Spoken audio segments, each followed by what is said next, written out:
Hey everyone, welcome back to my channel. Today I'm just going to give you a quick update about what's changed on my island.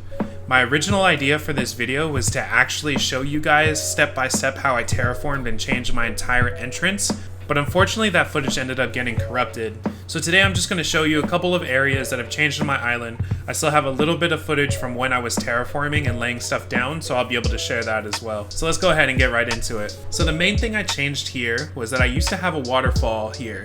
If you saw my last video on terraforming, you would have seen that I had a waterfall, I tore it down, and I built a brand new one that was a little bit smaller, a little bit more aesthetically pleasing. But I had mentioned that because I do so many trades, that it was too close to the entrance of the airport itself. But now I have a ton of space here, so that way if a trader does come for a trade, there's plenty of room to be able to drop items here. And then the main inspiration for this was actually because in the northern side of my island, closer to my home, I have a whole little Tokyo kind of area laid out. And the roads take up so many design slots because we all know how many we don't have, right? If I pull this up here, look how many of these slots take. It's so much. It's about half of them just as is. So I wanted a way to implement them more so that way I had more custom pathing and really get my bang for the buck out of it, you know? So that's kind of what I've done here, just creating a very simple entrance. I just have a couple of spaces in between each bamboo so that way they're not clumped together. As you can see, kind of in the front ones, these two are very clumped together because there's only one space in between them that I put a flower through. But all the rest, I put two spaces in between. So you can see that there's two different flowers in there in between each one. I didn't want to just have one space between them each because I just didn't want it to feel too cluttered, you know? So now I just have a very simple, clean path to get up to my town hall. And up here, on the other side, is actually another little bamboo aisle. This time with the stone path, just a little bit of a change up, a little bit of a break up in the scenery. I already had this table set up over here.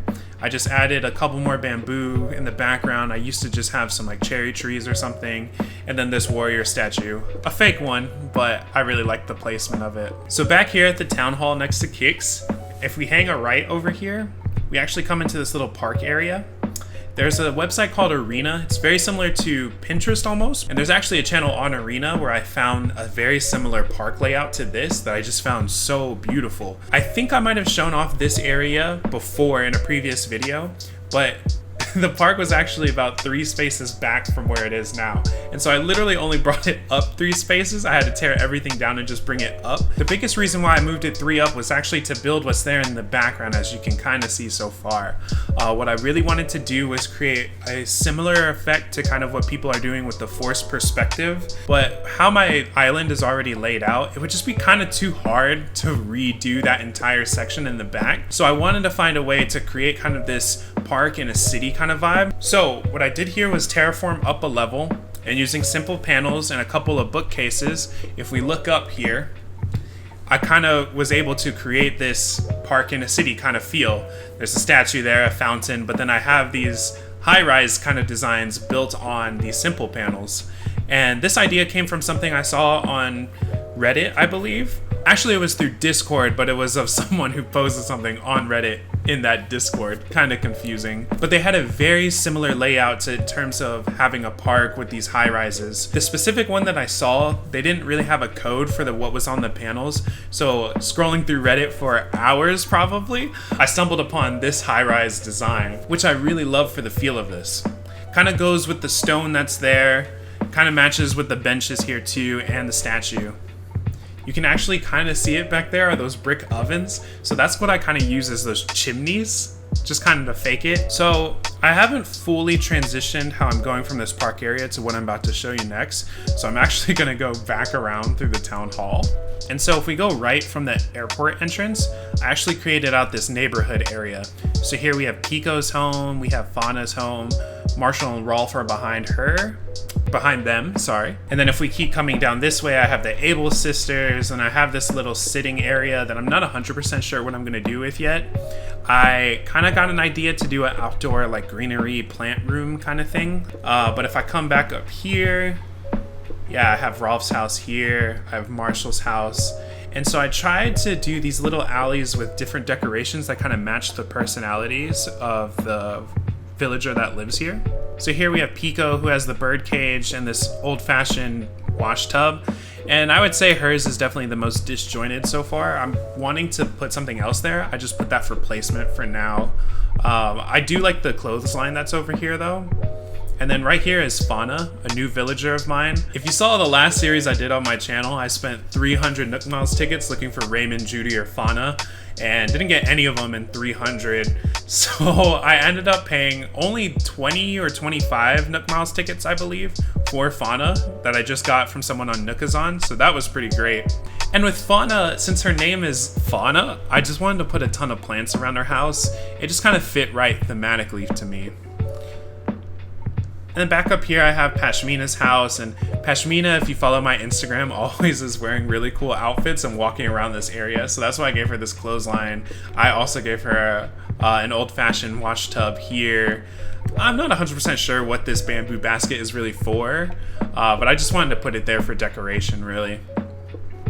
Rolf's house over here has another bamboo basket just because it kind of fit with the exterior of his house. He's another guy too where I just love his outfits. Basically everyone in this area are some of my favorites on the island. I wouldn't say the favorites, but it also seems like they're just kind of friends. So I love when they kind of walk around this area because they all seem to get along really well together. And then finally over here I have Marshall's house. White squirrel, white house. So I put the white clothes on the clothesline, a white bike back there. Just this little faucet thing for whatever reason. And I also want to give a huge shout out to @okinawa.island on Instagram. Queenie is her name, and she has an incredible island. She actually just recently let me come and see it, which was a huge inspiration to like this neighborhood area that I'm building out here. She has an insane, beautiful eye for layout.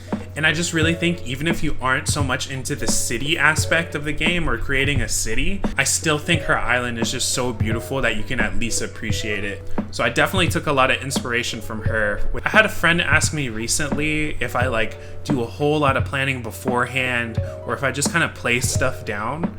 And it's kind of a mixture of it both. I want to be able to have a bigger overarching goal in mind. With the layout of the houses, I want them to be perfect, right? But even in the middle of creating all of this, I was still thinking like, does this look corny?